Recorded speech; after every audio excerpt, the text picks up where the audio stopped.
Ayer mi hija entró a mi pequeña casa en los suburbios de Monterrey, cargando un bolso de diseñador y un ramo de lirios blancos. Los puso sobre la mesa de la cocina, me abrazó y preguntó con una sonrisa radiante: «Mamá, ¿los 20,000 pesos mexicanos que te envío todos los meses son suficientes? ¿Estás feliz?». Mi corazón se detuvo. En los últimos 6 meses había sobrevivido con donaciones de alimentos de la iglesia y ayuda de los vecinos. Lo peor no fue descubrir el dinero desviado, sino ver la sonrisa en el rostro de mi yerno al fondo, sabiendo exactamente lo que había hecho. Pero antes de continuar, asegúrate de estar suscrito al canal y escribe en los comentarios: ¿desde dónde estás viendo este video? Nos encanta saber hasta dónde están llegando nuestras historias. Mi nombre es Elena Soto, tengo 65 años y vivo en una casa sencilla en el barrio de Cumbres. Pasé toda mi vida trabajando como maestra de primaria, criando sola a mi única hija, Fernanda, después de que mi esposo falleciera hace casi 20 años. Nunca fuimos ricas, pero vivíamos con dignidad. Mi pensión cubría las necesidades básicas, hasta que una enfermedad autoinmune complicó mi salud y los medicamentos comenzaron a consumir casi todos mis ingresos. Fernanda siempre fue brillante. Se graduó de medicina, se especializó en cirugía plástica y hoy, a sus 38 años, es dueña de una clínica reconocida. Se casó hace 5 años con Javier, un empresario del ramo de cosméticos que siempre me trató con una distancia educada que yo atribuía a la timidez. Mi hija vivía una vida de lujo que yo solo conocía por los relatos entusiastas que me traía en sus visitas cada vez más raras. A principios de año, cuando mi condición empeoró, Fernanda prometió ayudarme económicamente.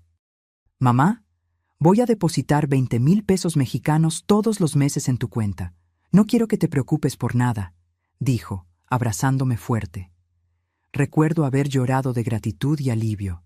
En los primeros 2 meses, el dinero realmente apareció. Pude pagar los medicamentos caros, contratar a una señora de limpieza e incluso hacer pequeñas reparaciones en la casa. Pero luego, sin explicación, los depósitos se detuvieron. Intenté llamar a Fernanda varias veces, pero rara vez contestaba. Cuando lograba hablar con ella, la respuesta era siempre la misma: «Disculpa, mamá, ando tan ocupada en la clínica. Javier me dijo que se está encargando de las transferencias. ¿No estás recibiendo el dinero?». ¿Cómo podría decirle a mi hija que su marido estaba mintiendo? ¿Que estaba comiendo lo que mis vecinos amablemente traían? ¿Que la iglesia de Guadalupe me estaba dando despensas semanales? El orgullo me impedía revelar mi situación, así que solo respondía: «Sí, todo está bien, hija». Los meses pasaron. Tuve que dejar de tomar algunos medicamentos, priorizar otros. El refrigerador a menudo estaba vacío. Doña Carmen, mi vecina de 72 años, comenzó a traerme sopas y panes caseros, diciendo que había hecho demasiado y no quería desperdiciar. Don Ernesto, un jubilado que vive en la esquina, venía a arreglar pequeñas cosas en la casa, solo para pasar el tiempo. Sabía que era caridad, pero aceptaba con una sonrisa agradecida y lágrimas escondidas. Así llegué a aquella tarde de domingo, cuando Fernanda apareció de sorpresa, oliendo a perfume francés, con el cabello perfectamente arreglado y aquella pregunta que hizo que mi mundo se viniera abajo. ¿Los 20,000 pesos mexicanos están siendo suficientes? La miré a ella, luego a Javier parado en el umbral de la puerta y finalmente a la mesa de la cocina donde acababa de guardar la despensa que el padre Manuel había traído horas antes. Respiré hondo y respondí con voz temblorosa: «Hija, sobrevivo con la ayuda de la iglesia y de los vecinos. No he recibido ese dinero en meses». El silencio que siguió fue ensordecedor. El rostro de Fernanda palideció, mientras Javier permaneció impasible, excepto por un leve fruncimiento de cejas. Por un momento, creí ver una sonrisa formándose en la comisura de su boca. «¿Cómo que no, mamá? Javier me muestra los comprobantes todos los meses», exclamó Fernanda, volteándose hacia su esposo. Javier avanzó unos pasos, su postura defensiva. Doña Elena debe estar confundida. Tal vez se le olvidó revisar la cuenta. La edad avanza, la memoria falla. Sentí la sangre hervir en mis venas. Podría ser anciana, podría estar enferma, pero mi mente estaba perfectamente lúcida. No estoy confundida, Javier, respondí, manteniendo la voz firme a pesar de mis manos temblorosas. Reviso mi cuenta todos los días. El último depósito que recibí fue en marzo. Fernanda miró entre nosotros dos, la confusión y la desconfianza mezclándose en su rostro. Vamos a verificarlo ahora mismo, dijo, sacando el celular del bolso. Mientras ella llamaba al banco, observé el rostro de Javier. Mantenía una expresión neutra, pero sus ojos revelaban cálculo, como si estuviera considerando rápidamente sus opciones. Fue entonces cuando me di cuenta. Él nunca había hecho las transferencias. Probablemente le mostraba comprobantes falsificados a Fernanda mientras desviaba el dinero para sí mismo. «Mamá», habló Fernanda después de colgar, su voz extrañamente tranquila. «El gerente lo confirmó. No hay registros de transferencias a tu cuenta desde marzo». Javier rápidamente intervino. «Debe ser algún error del banco. Lo resuelvo mañana mismo». Pero Fernanda ya no lo estaba escuchando. Miraba a su esposo como si lo viera por primera vez. «Me mostraste comprobantes, Javier». «Todos los meses». «Deben ser de otra cuenta», respondió él, la irritación comenzando a asomar. «Tu madre debe haberme dado el número equivocado». «Nunca te di ningún número», respondí. «Tú nunca me lo pediste». El rostro de Fernanda se transformó. La confusión dio paso a la comprensión y luego a la furia. «¿Dónde está el dinero, Javier?», preguntó, la voz peligrosamente baja. Él intentó tocar su hombro, pero ella retrocedió. «Amor, vamos a hablar en casa». «Tu madre ya está lo suficientemente confundida». Fue entonces cuando Fernanda explotó. «¿Confundida? ¿Confundida? Mi madre está pasando necesidad mientras tú... No pudo terminar la frase. Las lágrimas comenzaron a rodar por su rostro. Mientras los observaba discutir, una extraña calma se apoderó de mí. Después de meses de ansiedad, finalmente la verdad salía a la luz. Pero no había alegría en ello, solo el dolor de ver a mi hija descubriendo la traición del hombre en quien confiaba. Una traición que iba mucho más allá del dinero. En ese momento, decidí que no me quedaría más en silencio. Podría ser anciana, podría depender de la ayuda de otros, pero todavía tenía voz, y era hora de usarla para exponer la verdad que, por tanto tiempo, permaneció oculta bajo sonrisas falsas y comprobantes forjados. Poco sabía que aquella tarde de domingo sería solo el comienzo de una batalla que me enseñaría el verdadero significado de coraje, dignidad y justicia. Una batalla que cambiaría para siempre el rumbo de mi vida y de la vida de mi hija. Al día siguiente, Fernanda regresó sola. Sus ojos estaban rojos e hinchados, y su postura, normalmente elegante y segura, parecía derrotada. Se sentó en mi pequeña mesa de cocina y sostuvo mis manos. «Mamá, no sé ni por dónde empezar a pedirte disculpas», dijo, la voz embargada. «Realmente pensé que el dinero te estaba llegando. Javier me mostraba los comprobantes todos los meses». Apreté sus manos, sintiendo el peso de la culpa que no era de ella. «No es tu culpa, hija». «Pero lo es. Debí haber verificado, debí haber llamado más, visitado más. ¿Cómo pude ser tan ciega?». Las lágrimas volvieron a caer. Serví un té de manzanilla para las dos, el mismo que preparaba cuando era niña y tenía pesadillas. El aroma familiar pareció calmarla un poco. «¿Qué pasó cuando llegaron a casa?», pregunté, temiendo la respuesta. Fernanda respiró hondo. «Confronté a Javier con todo». Al principio intentó negarlo. Dijo que era algún error del banco, pero cuando le mostré que había hablado directamente con el gerente, cambió de estrategia. Dijo que estaba guardando el dinero para comprarte una casa mejor, como sorpresa. Negué con la cabeza, incrédula ante la audacia de la mentira. «No le creí, claro», continuó Fernanda. «Exigí ver dónde estaba ese dinero supuestamente guardado. Fue cuando admitió que lo usó para inversiones personales. Dijo que tuvo algunos problemas financieros y que me devolvería todo pronto». «¿Y tú crees eso?», pregunté suavemente. Ella levantó los ojos, ahora más firmes. No. Cuando revisé su oficina mientras se bañaba, encontré extractos de una cuenta en las Islas Caimán y recibos de compras de lujo. Un reloj de 50,000 pesos mexicanos, mamá, con el dinero que debería haber estado alimentándote. Mi estómago se encogió. No por la revelación del reloj, yo ya sospechaba que el dinero se estaba yendo en lujos, sino por el dolor en la voz de mi hija. Y hay más, continuó, secándose las lágrimas. Encontré comprobantes de transferencias para una tal Laura, mensuales, como las que deberían venir para ti. Cuando confronté a Javier, finalmente confesó. Ha estado teniendo una aventura por casi un año. El silencio pesó entre nosotras. Recordé cómo Javier siempre parecía incómodo en las reuniones familiares, cómo revisaba su celular constantemente. Las señales estaban todas ahí, pero ni yo ni Fernanda quisimos verlas. Pasé la noche en un hotel, dijo Fernanda finalmente. Ya llamé a un abogado. Me voy a divorciar. Me levanté y la abracé. Mi hija, siempre tan fuerte, sollozaba en mis brazos como cuando era pequeña y se caía del columpio. Sentí una mezcla de tristeza y furia creciendo dentro de mí. Tristeza por su dolor, furia por el hombre que nos engañó. ¿Qué vas a hacer ahora?, pregunté cuando se calmó. Primero resolver esto, dijo ella, tomando su celular. Hizo una transferencia bancaria frente a mí. Acabo de enviar 120,000 pesos mexicanos a tu cuenta. Es el valor de los 6 meses que no recibiste. A partir de ahora, seré yo misma quien haga las transferencias, sin intermediarios. Intenté protestar que era mucho dinero, pero ella fue firme.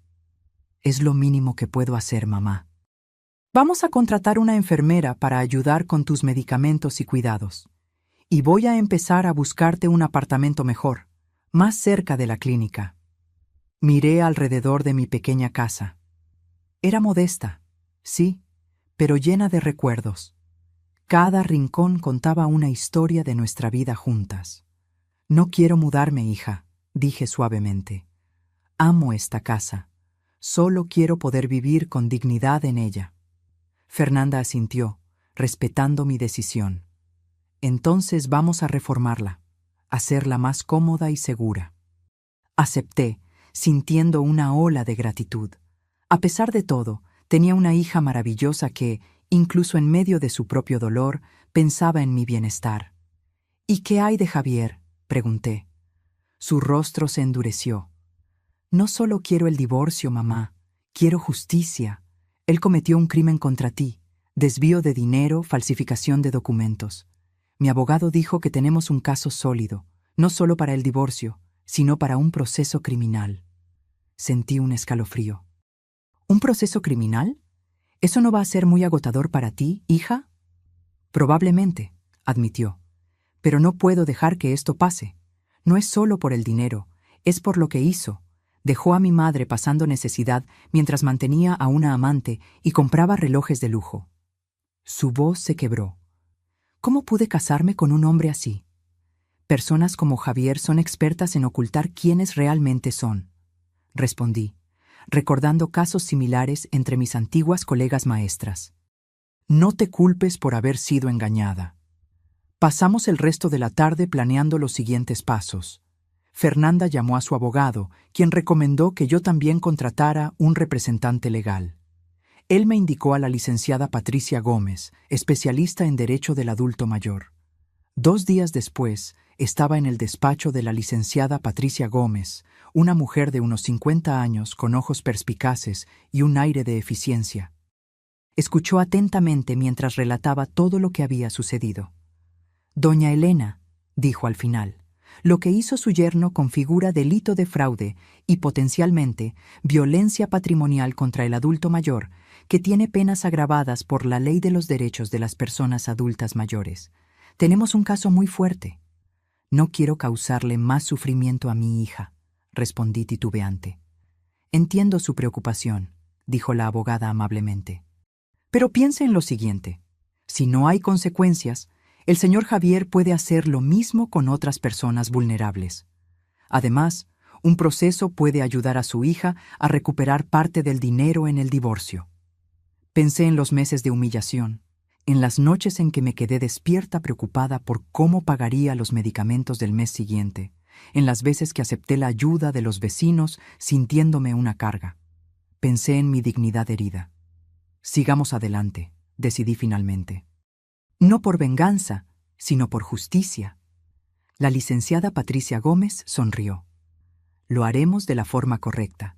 Y doña Elena, quiero que sepa que su coraje al decir la verdad ese domingo pudo haber salvado a su hija de años de engaño. A veces, las verdades más dolorosas son también las más necesarias. Salí del despacho sintiéndome más ligera que en meses. El camino por delante sería difícil, pero finalmente ya no estaba sola en él. Tenía a mi hija de vuelta, tenía una abogada competente y, sobre todo, tenía la verdad de mi lado. Mientras esperaba el autobús para volver a casa, mi celular sonó. Era doña Carmen, mi vecina. «Elena, ¿estás bien? Acabo de ver a Javier saliendo de tu casa. Parecía furioso». Mi corazón se aceleró. No le había contado a Fernanda que todavía tenía la llave de repuesto que les di cuando me operaron el año pasado. Le agradecí a doña Carmen y colgué, llamando inmediatamente a Fernanda. «Javier estuvo en mi casa», dije tan pronto como contestó. «¿Qué? Voy a llamar a la policía ahora mismo». «Espera, hija, necesito verificar primero si hizo algo». Contra las protestas de Fernanda, le pedí al conductor del autobús que me dejara en la parada más cercana a mi casa. Caminé rápidamente por la calle familiar, el corazón latiendo desacompasadamente en mi pecho. Al acercarme, noté inmediatamente que algo andaba mal.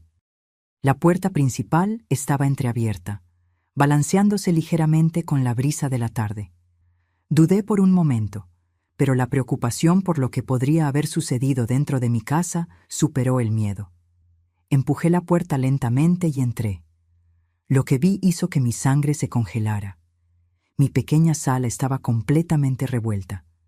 Los libros que tanto apreciaba estaban esparcidos por el suelo, algunas páginas arrancadas. Las fotos familiares que adornaban las paredes habían sido arrojadas al suelo, vidrios rotos por todas partes. El sofá estaba rasgado, como si alguien hubiera atacado el tapizado con un cuchillo.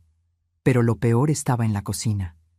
En grandes letras rojas, Javier había escrito en la pared: «Vieja ingrata, te arrepentirás». Mis piernas flaquearon.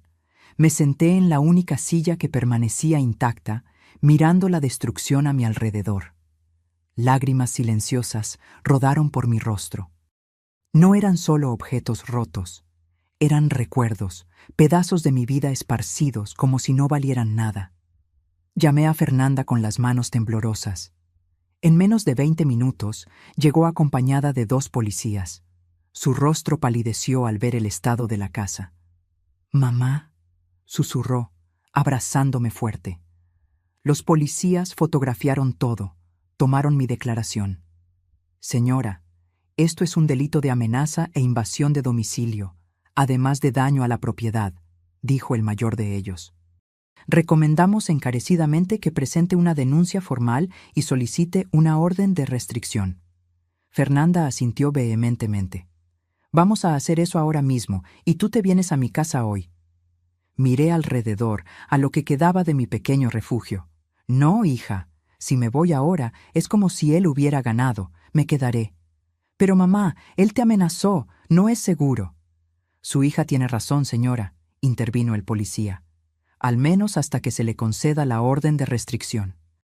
A regañadientes, accedí a pasar algunos días en casa de Fernanda.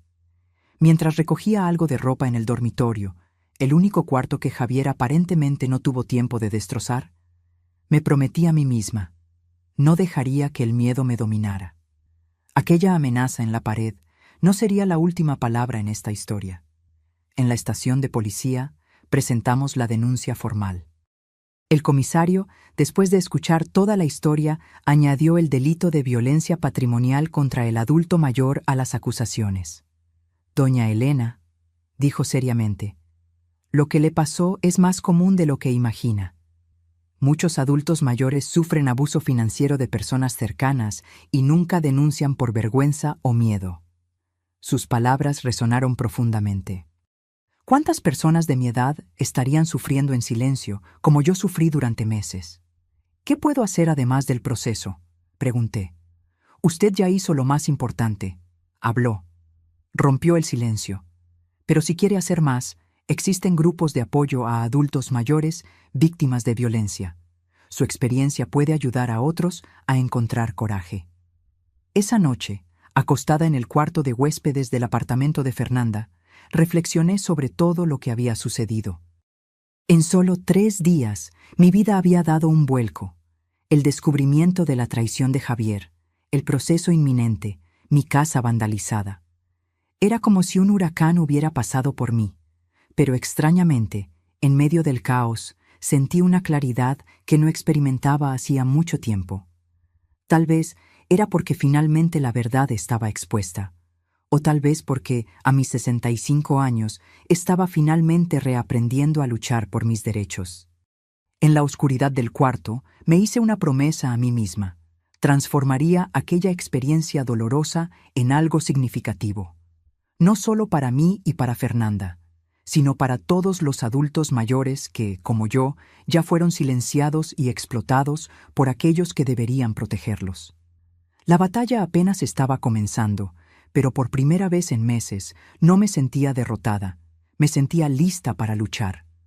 Las semanas siguientes fueron un torbellino de emociones y actividades.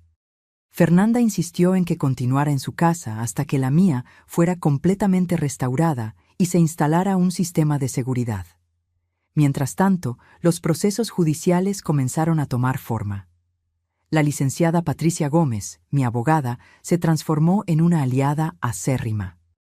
Meticulosa en cada detalle, reunió pruebas que fortalecieron nuestro caso. Extractos bancarios mostrando las transferencias que Javier hacía a su amante usando el dinero que debería ser mío, los comprobantes falsificados que le mostraba a Fernanda y fotografías de la destrucción que causó en mi casa.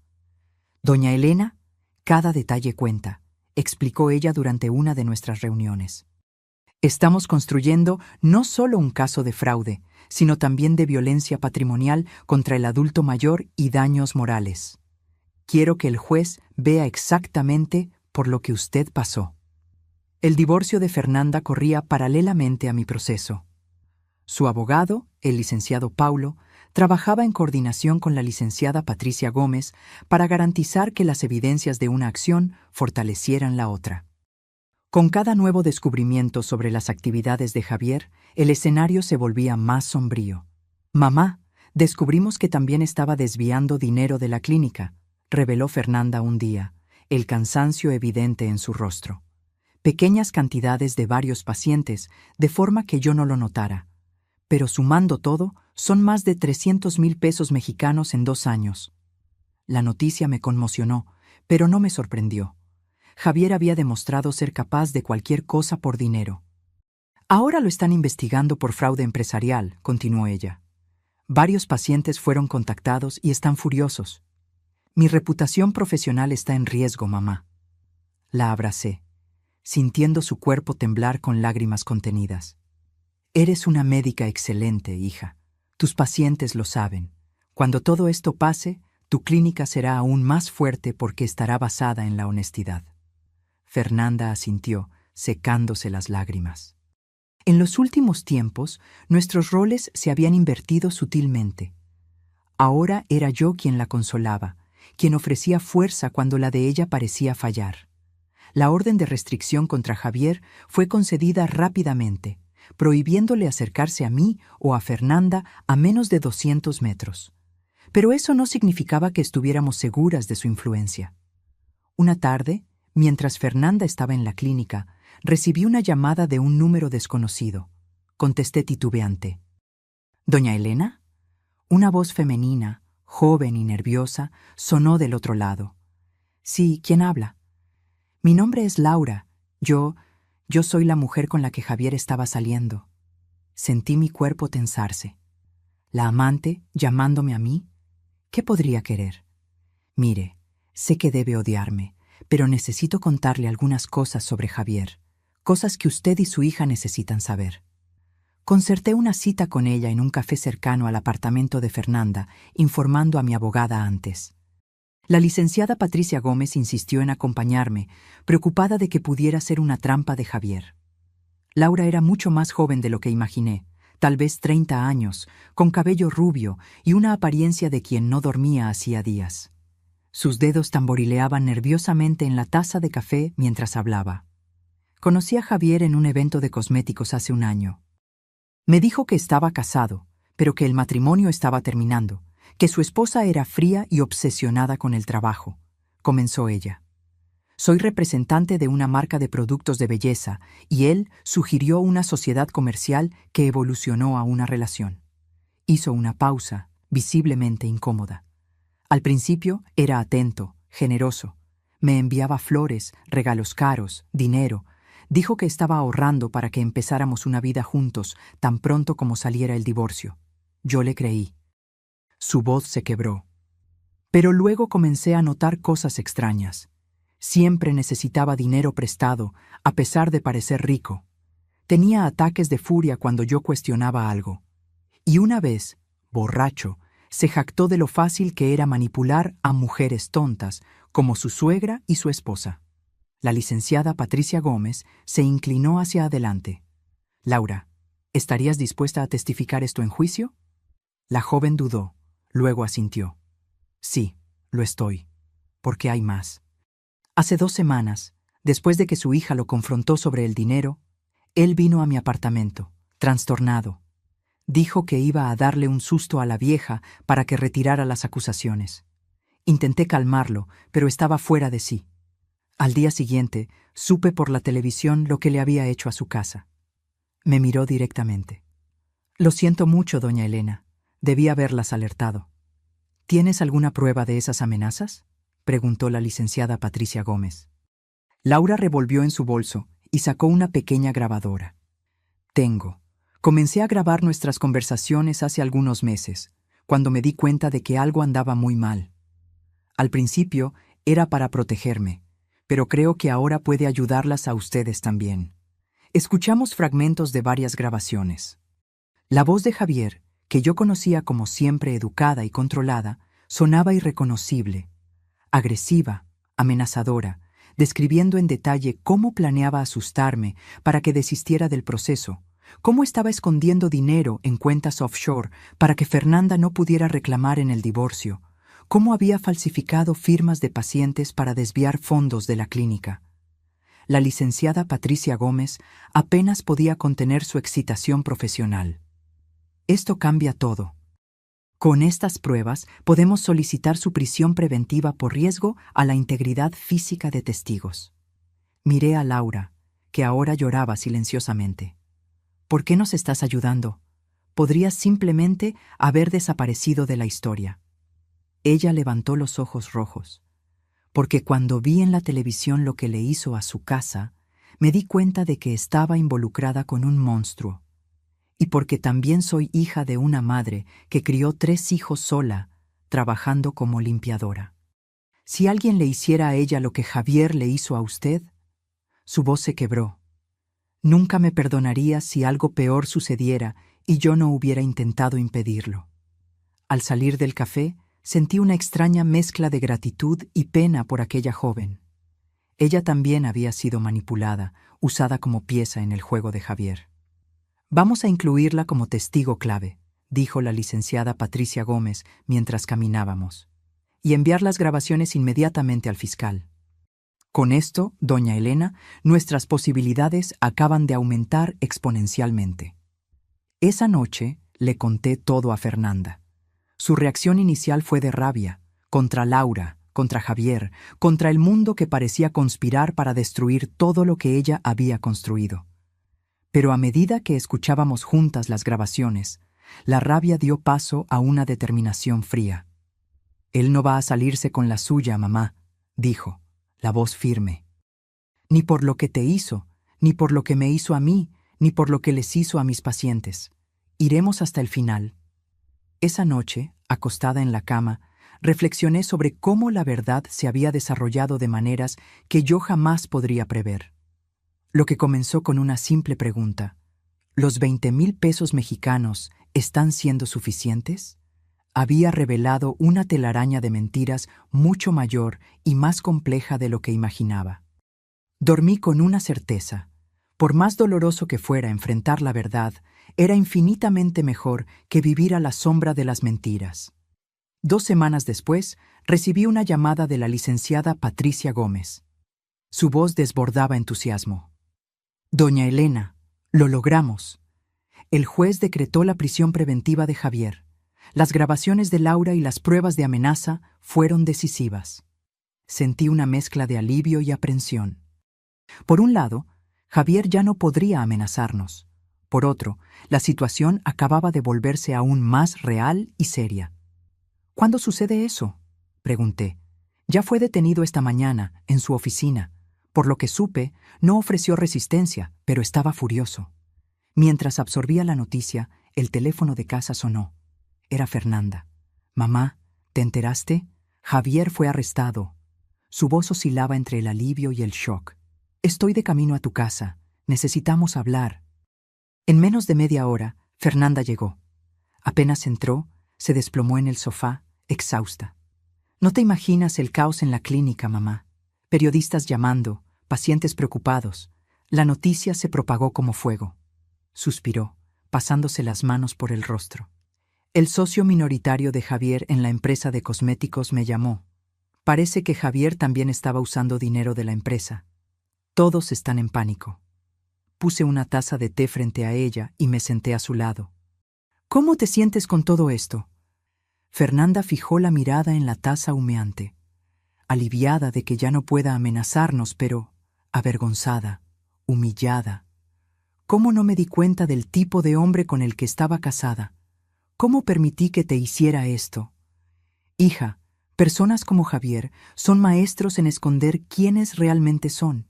No solo te engañó a ti, engañó a sus colegas, a sus pacientes, a Laura. Sí, a Laura». Fernanda tomó un sorbo de té. «Sinceramente, no sé si debo odiarla o agradecerle. Si no fuera por sus grabaciones, tal vez Javier todavía estaría suelto, planeando quién sabe qué». Nos quedamos en silencio por unos instantes, cada una perdida en sus pensamientos. «¿Sabes qué es lo más irónico, mamá?». Fernanda finalmente rompió el silencio. «Durante todo nuestro matrimonio, Javier siempre se quejó de que yo trabajaba demasiado, que no le prestaba suficiente atención. Ahora entiendo por qué quería que trabajara menos, para que yo no me diera cuenta de lo que estaba haciendo con el dinero de la clínica». Más tarde ese día, recibimos una llamada del licenciado Paulo, abogado de Fernanda. «El caso está ganando repercusión en los medios», informó. «Ya recibí 3 llamadas de periodistas queriendo entrevistar a doña Elena sobre violencia patrimonial contra adultos mayores». Fernanda me miró, preocupada. «Mamá, no necesitamos exponer aún más nuestra vida. No tienes que hablar con nadie si no quieres». Pensé en los meses en que sufrí silenciosamente, en las palabras del comisario sobre cuántos adultos mayores pasaban por la misma situación sin nunca denunciar. Mi caso podría ayudar a otros a encontrar coraje. «Quiero hablar», decidí. No sobre Javier o detalles íntimos, sino sobre la importancia de que los adultos mayores denuncien cuando están siendo explotados. Si mi historia puede ayudar a una sola persona a escapar de lo que pasé, ya habrá valido la pena. Fernanda sonrió, apretando mi mano. «Estoy orgullosa de tu coraje, mamá». La primera entrevista fue para un periódico local, unos días después. La periodista, una mujer de mediana edad llamada Claudia, fue amable y respetuosa. No insistió en detalles sensacionalistas, enfocándose en cómo reconocer señales de abuso financiero contra adultos mayores y en los recursos disponibles para ayuda. «Doña Elena», dijo al final de la conversación, «su historia es poderosa porque rompe el silencio sobre un problema que muchos prefieren no ver. ¿Le importaría si la compartimos con otros medios?». Asentí, y en los días siguientes mi teléfono no paró de sonar. Otros periódicos, programas de radio, incluso una invitación a un programa de televisión. En cada entrevista enfaticé el mismo mensaje. Nadie debería sentir vergüenza de pedir ayuda cuando está siendo explotado, especialmente los adultos mayores. La notoriedad del caso aumentó cuando se descubrió que Javier había engañado no solo a mí y a Fernanda, sino a decenas de pacientes de la clínica y a diversos inversores de su empresa de cosméticos. Lo que comenzó como un caso de violencia patrimonial contra un adulto mayor se reveló como un esquema de fraudes mucho más amplio. En medio de toda esa exposición, recibí una llamada inesperada. Era doña Teresa, la madre de Javier. Doña Elena, su voz sonaba cansada y avergonzada. Sé que no tengo derecho a llamarla después de todo lo que mi hijo hizo, pero necesitaba pedir disculpas. Me quedé sorprendida. Había encontrado a doña Teresa solo algunas veces durante el matrimonio de Fernanda, siempre en eventos formales donde apenas intercambiamos palabras. «Usted no tiene la culpa de las acciones de su hijo, doña Teresa», respondí. «Sí la tengo», insistió, la voz embargada. Yo sabía que Javier tenía problemas con el dinero desde joven. Pequeños robos, mentiras, manipulaciones. Siempre lo encubrí, siempre lo justifiqué, diciendo que era solo una fase. Y ahora comenzó a llorar. Ahora destruyó la vida de tantas personas. Sentí una ola de empatía por la mujer. Doña Teresa, todos cometemos errores en la crianza de nuestros hijos. Nadie nos da un manual. Usted es muy generosa, doña Elena, dijo entre sollozos. Javier está preso, mi marido me culpa, y nuestra familia está siendo humillada públicamente. Después de aquella conversación, reflexioné sobre cómo el mal que Javier causó se extendía mucho más allá de mí y Fernanda. Sus padres, sus colegas de trabajo, pacientes inocentes, todos estaban sufriendo las consecuencias de sus acciones. El proceso judicial avanzaba rápidamente. Con las grabaciones de Laura y las pruebas documentales que la licenciada Patricia Gómez reunió, el caso contra Javier era sólido. Además, la pericia contable de la clínica y de la empresa de cosméticos reveló un rastro de fraudes que hacía su situación aún peor. 3 meses después de la prisión preventiva de Javier, fuimos llamadas para la primera audiencia.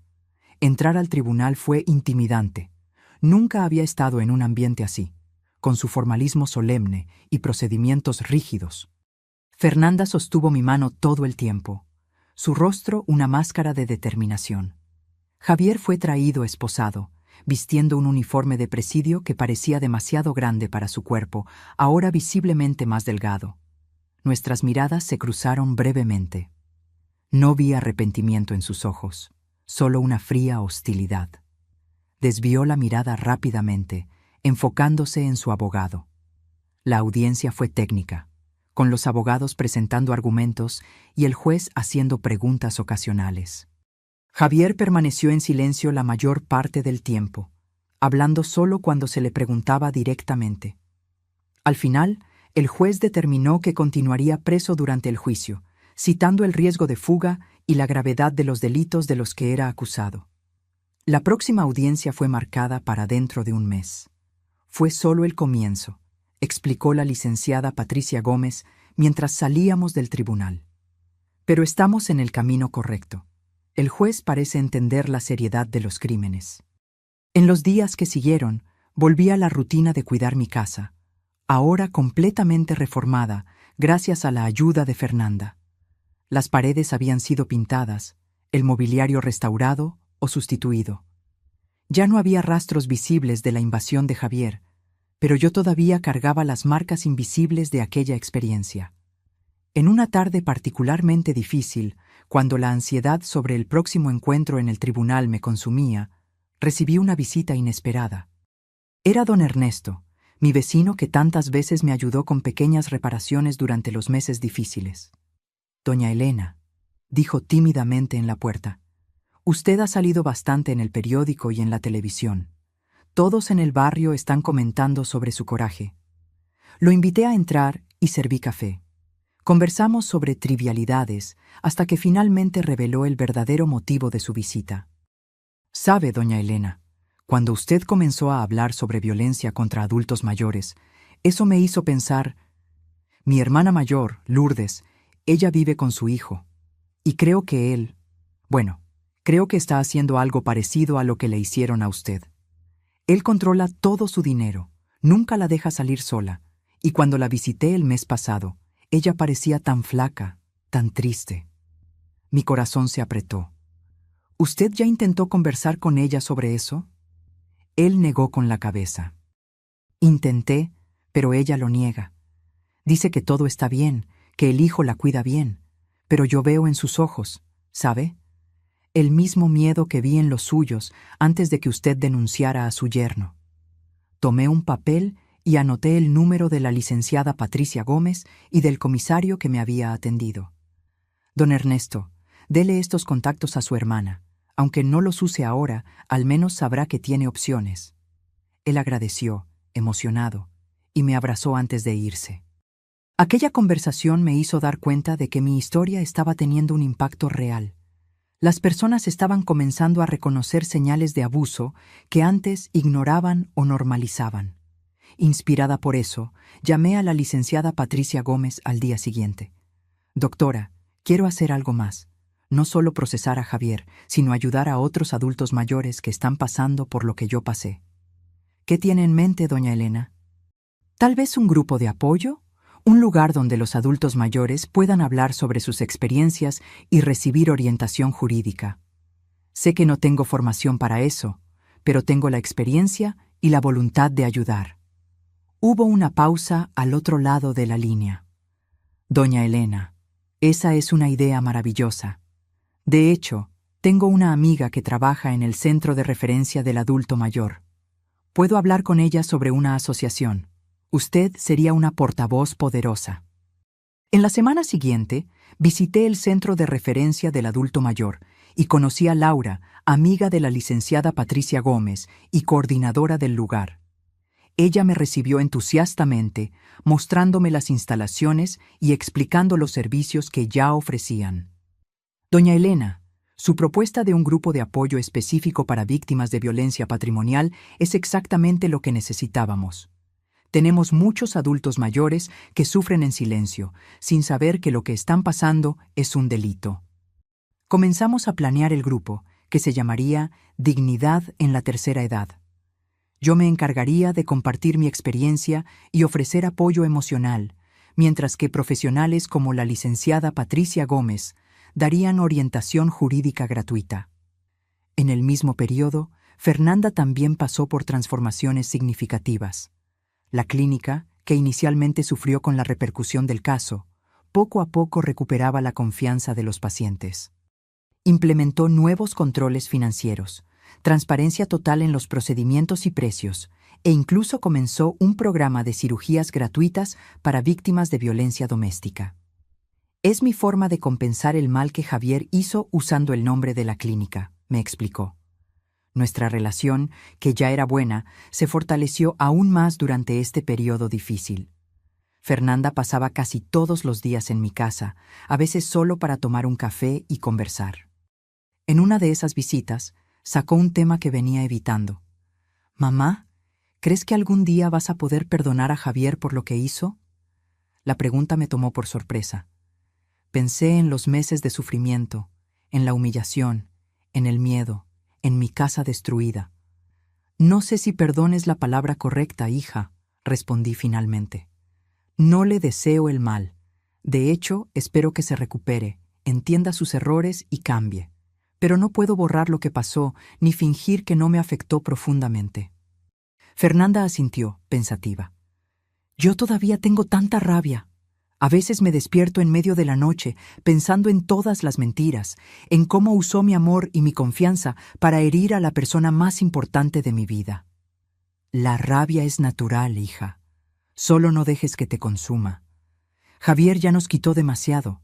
No permitas que también te quite tu paz mental». Ella sonrió débilmente y cambió de tema, pero me di cuenta de que la cuestión del perdón era algo con lo que ambas aún lucharíamos por mucho tiempo. El grupo Dignidad en la Tercera Edad tuvo su primera reunión un sábado soleado, con 12 participantes. Estaban todos nerviosos, miradas bajas, voces titubeantes. Comencé compartiendo mi historia, sin omitir la vergüenza que sentí, el silencio que mantuve por tanto tiempo, el miedo a herir a mi hija. Poco a poco, los otros comenzaron a hablar también. Una señora de 78 años contó cómo su nieto vendía sus medicamentos para comprar drogas. Un señor de 82 reveló que su nuera lo había convencido de transferir la casa a nombre de ella, prometiendo cuidados que nunca llegaron. Las historias eran diferentes, pero el patrón era el mismo: confianza traicionada, vulnerabilidad explotada, silencio impuesto por el miedo o la vergüenza. Al final de la reunión, una señora llamada Dulce, que no había hablado durante toda la sesión, se acercó a mí con lágrimas en los ojos. «Doña Elena, yo vi su entrevista en la televisión y fue como si usted estuviera describiendo mi vida. Hoy, escuchándolos a todos ustedes, finalmente entendí que no estoy sola, que no es mi culpa». Ella apretó mis manos. «Gracias por tener el coraje de hablar. Usted me dio esperanza». Aquel momento cristalizó para mí el propósito de todo lo que habíamos pasado. El dolor, la humillación, el miedo, todo eso ahora servía a un propósito mayor: ayudar a otros a encontrar su voz y luchar por su dignidad. El juicio de Javier avanzó lentamente, con audiencias y pericias extendiéndose por meses. En ese período, nuestro grupo creció, llegando a tener más de 30 participantes regulares. Montamos una red de apoyo que incluía abogados voluntarios, psicólogos e incluso algunos policías especializados en crímenes contra adultos mayores. 7 meses después de su prisión preventiva, Javier finalmente fue condenado. La sentencia: 12 años de prisión por múltiples delitos, incluyendo fraude, violencia patrimonial contra adulto mayor, falsificación de documentos y fraude empresarial. Él escuchó la decisión impasible, sin demostrar emoción. Cuando salimos del tribunal, una nube de reporteros nos esperaba. Empujaron micrófonos hacia nosotras, preguntas disparadas de todos lados. Fernanda comenzó a abrir camino para que pasáramos, pero toqué su brazo, indicando que quería hablar. «Doña Elena, ¿qué siente con la condena de su exyerno?», preguntó un joven reportero. «No siento alegría ni satisfacción», respondí sinceramente. «Siento solo que se hizo justicia. Lo que espero ahora es que mi historia y la de tantos otros adultos mayores que sufren abusos similares puedan servir para que la sociedad preste más atención a este problema silencioso». ¿Y qué mensaje le dejaría a otros adultos mayores que puedan estar sufriendo como usted sufrió? Miré directamente a la cámara, pensando en todos los que podrían estar viendo, tal vez en situaciones similares a la mía. No se callen, no se aíslen, no se avergüencen. Lo que les está pasando no es culpa suya y no están solos. Hay personas dispuestas a ayudar, a escuchar, a luchar al lado de ustedes. La edad puede traer algunas limitaciones físicas, pero nunca debe limitar nuestra dignidad o nuestros derechos. De camino a casa, Fernanda conducía en silencio, hasta que finalmente habló. «Sabes, mamá, recuerdo cuando era pequeña y tú me enseñabas sobre la honestidad, sobre el valor de la verdad. En ese entonces, yo creía que eran solo lecciones de moral. Hoy entiendo que me estabas enseñando sobre el coraje». Sonreí, mirando por la ventana las calles familiares de nuestro barrio. «La verdad no siempre es fácil, hija. A veces duele, pero es el único camino hacia la libertad». Llegamos a mi casa, aquella misma casa donde todo comenzó esa tarde de domingo, cuando finalmente rompí el silencio. Fernanda se estacionó y nos sentamos por un momento en el coche. «¿Y ahora, mamá? ¿Qué sigue?» «Ahora», respondí, «seguimos viviendo, seguimos ayudando a otros, seguimos diciendo la verdad, incluso cuando es difícil, especialmente cuando es difícil». Miré mi pequeña casa, el jardín que comencé a cultivar como terapia después de todo el trauma, las ventanas abiertas dejando entrar la luz del sol. La casa que casi perdí, que fue violada y luego restaurada, así como yo misma. «Sabes, hija, durante mucho tiempo pensé que envejecer significaba volverme invisible, perder mi voz, mi importancia. Ahora entiendo que cada arruga, cada cana trae consigo no solo años vividos, sino también sabiduría, resistencia y un tipo especial de fuerza que solo viene con el tiempo». Fernanda apretó mi mano, sus ojos húmedos reflejando los míos. Siempre has sido la persona más fuerte que conozco, mamá. Solo necesitaste una situación extrema para redescubrirlo. Esa noche, sentada en el porche de mi casa restaurada, mirando las estrellas que parecían más brillantes que nunca, reflexioné sobre la jornada que recorrí. Una jornada que comenzó con una mentira y un silencio, y que ahora se transformaba en verdad y voz. A mis 65 años había perdido muchas cosas: la salud perfecta, la compañía de mi esposo, la confianza ingenua en las personas. Pero también había ganado otras, una nueva misión, una relación aún más fuerte con mi hija y la certeza de que, independientemente de la edad, nunca es tarde para luchar por la propia dignidad. El teléfono sonó, interrumpiendo mis pensamientos. Era Laura. Doña Elena, disculpe que llame tan tarde. Solo quería decir que la vi en la televisión hoy. Lo que dijo sobre no callarse, bueno, me inspiró a buscar ayuda también. Estoy comenzando terapia la próxima semana. Me alegro por ti, Laura. Es el primer paso para curar las heridas que Javier dejó. ¿Cree que algún día esto va a pasar? Esa sensación de haber sido tan tonta, tan manipulada. Pensé por un momento, buscando honestidad en lugar de consuelo fácil. No creo que pase completamente, Laura. Pero con el tiempo, se aprende a transformar ese dolor en algo positivo, en sabiduría, en ayuda a los demás, en autocomprensión. Después de colgar, volví a contemplar las estrellas. La misma luna que iluminaba mi jardín ahora brillaba también sobre Javier en su celda, sobre Laura en su apartamento, sobre adultos mayores en todo el país que tal vez estuvieran sufriendo en silencio, como yo sufrí. Para algunos de ellos, tal vez mi voz hubiera sido un pequeño faro en la oscuridad.